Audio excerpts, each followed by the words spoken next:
Hello once again, watchers of good movies. My name is Nick Pell and this is my review of Ford vs. Ferrari. Now this is a biopic focusing on the 1960s rivalry between Ford Motors and Ferrari, which apparently existed. I guess I knew very little about this whole story before seeing this movie. And the main idea of this film is that Ferrari at this time has won the Tour of Le Mans, which is a French race which takes place over the course of 24 hours. They've won it 4 out of the last 5 years at the time this film takes place.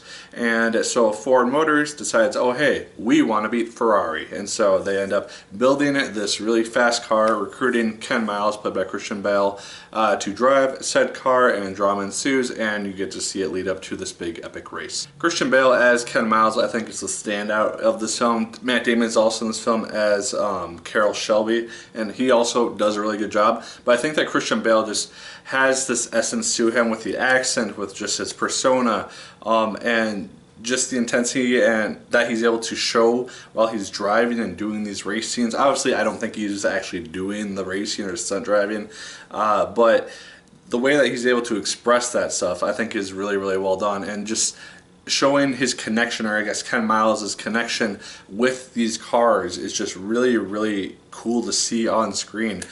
Just because the racing itself doesn't really ever seem boring. It has kind of that feel that the Fast and Furious films have now, with just the high intensity, fun scenes to watch with the racing, or the driving, I guess, in those films.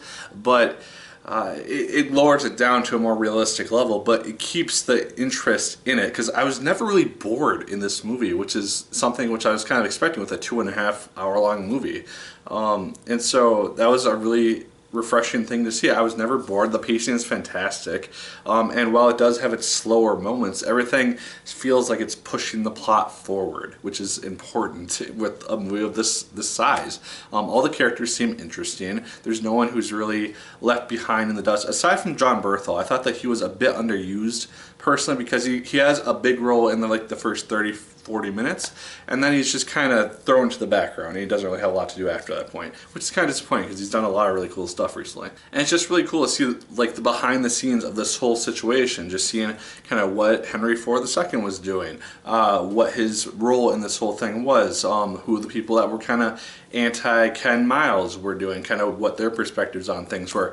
And I do think a lot of it is kind of dramatized for the sake of being a movie, because it's a movie. But I'm sure there's some realism, but I do think that kind of like the villain that they make for the movie, that's probably a little bit dramatized. Again, I don't know a lot about the story offhand, so it could be all completely accurate for all I know. But I do think a lot of the drama-ish features were probably a little bit dramatized for the sake of the movie. But it is a really well done, put together film, because it just shows kind of how this connection happened, because you have these two friends who have been friends for a number of years, and they just happen to cross paths once again. They have needs that are mutual, and you just see the evolution of this new car by Ford Motors, and just seeing the different mechanics and different evolutions and changes that they're able to make, and just it kept me interested throughout the course of the movie. And I'm not a car person at all. I have never watched a NASCAR race in my life or anything of that sort.